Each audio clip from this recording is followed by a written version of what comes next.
Hola a todos. Hoy venimos a comentar pues un movimiento cuanto menos llamativo que hemos observado en estas últimas semanas dentro de la dinámica parlamentaria normal en España, y es que el partido mayoritario, el grupo parlamentario mayoritario, ha renunciado a un proyecto de reforma del sistema de renovación de cargos del Consejo General del Poder Judicial que lleva en funciones desde hace más de un año. ¿Por qué ocurre esto? Pues porque hace falta para renovarlo una mayoría de 2/3 de la Cámara.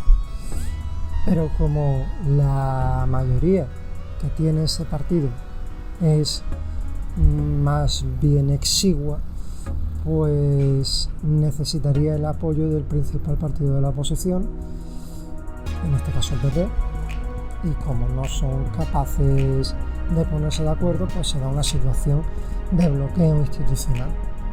Realmente esto está hecho para que se dé en cierta medida este tipo de situaciones, es decir, para que un partido que se encuentra en mayoría no pueda por sí solo acometer una reforma de esta importancia y no tenga más remedio que recabar un consenso más amplio. Quiero decir, al final es una medida democrática que vemos que está funcionando. Pero bueno, es cierto que existe una situación de bloqueo porque estamos en una situación con posturas muy polarizadas en las que parece ser que cada partido ve a sus rivales políticos poco más o menos como el demonio, y es imposible que se pongan de acuerdo, aunque realmente la norma se lo esté exigiendo. La primera solución que han dado para esto ha sido el pensar en cambiar el sistema de renovación de forma que en vez de los 2/3 que hace falta ahora mismo, pasáramos a una mayoría absoluta, es decir, del 50% de la Cámara. Nos bajamos un 16%.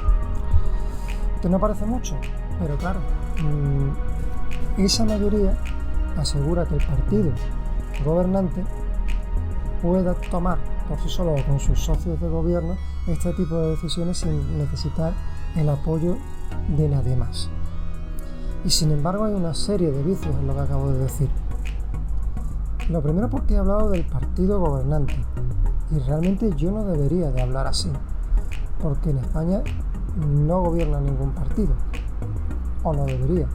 Pero lo cierto es que cuando los españoles ponemos el voto en la urna el día de las elecciones, tenemos la sensación de estar eligiendo al presidente del gobierno, cuando esto en realidad no es así. Lo que estamos eligiendo son los diputados a Cortes Generales. Estamos en unas elecciones legislativas, no en unas elecciones ejecutivas. Pero esto no tiene por qué ser necesariamente así.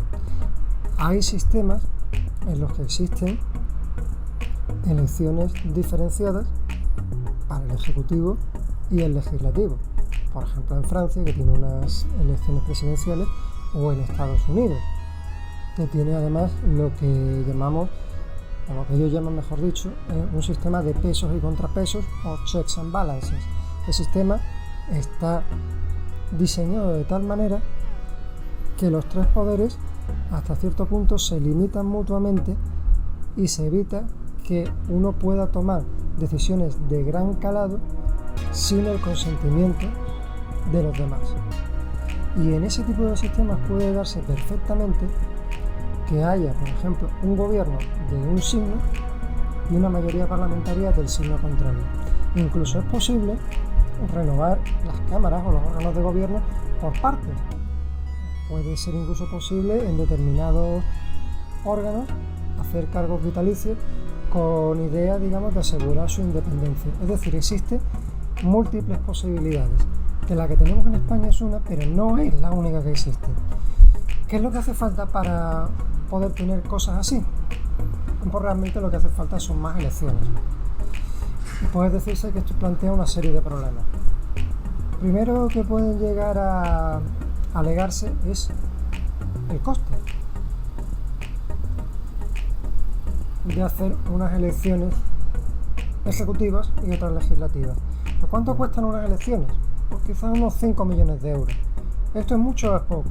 Hombre, para mí, que soy ciudadano de a pie, es una barbaridad. Pero para el conjunto del Estado, que maneja presupuestos de miles de millones de euros, 5 millones realmente no es ningún coste excesivo en relación al beneficio que podría producir, y que ya depende un poco más de la calidad democrática que se le quiera dar a nuestra convivencia, a nuestro sistema, que de cualquier otra cosa. Otro problema, pueden decir, bueno, es que España no es un sistema presidencialista. Cierto, no lo es. Tampoco lo eran los que lo son ahora hasta que esos sistemas se idearon. Y nada implica o nada evita, nada limita que puedan crearse sistemas nuevos y vaya evolucionando la democracia. No tenemos por qué quedarnos anclados en una democracia primigenia, sino que podemos ir puliendo este sistema. De nuevo, es una cuestión de la calidad democrática que le queramos dar a nuestra convivencia. Pero una reflexión que se extrae claramente de todo esto es que al final el poder reside básicamente en los partidos políticos, porque los partidos políticos son los que integran el legislativo, y el legislativo es quien designa los órganos de gobierno del ejecutivo y también del judicial. Aunque bueno, existe una cierta limitación también por parte del judicial en la medida de que es el encargado de interpretar y aplicar la ley que aprueba el ejecutivo. Pero creo que es importante desde el punto de vista, digamos, de la higiene democrática, que sepamos que esto necesariamente no tiene por qué ser así y que es una opción que estamos eligiendo nosotros. De cualquier manera, sí hay que reseñar que me parece que es de agradecer que se haya producido este movimiento del que hemos estado hablando al principio y que motiva, digamos, este vídeo, porque a fin de cuentas denota un cierto sentido de Estado.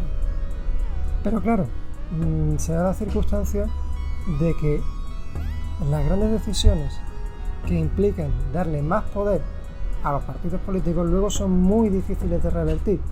Incluso para el partido que la aprueba, tiene el peligro de que cuando pase a la oposición, ese aumento de poder que se ha erogado se vuelva en su contra. Con lo cual no podemos estar absolutamente seguros de que se haya debido solamente a una cuestión de sentido de Estado o que se haya debido también a intereses futuros de partido. Otra cuestión que llama también la atención es que esto se ha hecho haciendo, digamos, una especie de jugada de cambio de cromos, por la cual el PSOE ha accedido a negociar con el PP una ley que permita, sin acudir, digamos, al estado de alarma, restringir la movilidad de los ciudadanos en situaciones de emergencia sanitaria como la que estamos viviendo. Pero esto la verdad es que es cuestión para otro vídeo aparte. Y bueno, hasta aquí un poco el comentario de la crónica de actualidad jurídico-política, y ya sabéis, si os ha parecido útil, interesante, os ha gustado, pues darle like, suscribiros, comentar, y así podremos ir añadiendo contenido que os resulte útil y relevante para el canal, y podemos hacer de esto en el futuro, quién sabe, una comunidad amplia e interactiva. Y poco más. Me despido hasta la próxima, aquí en Evillos.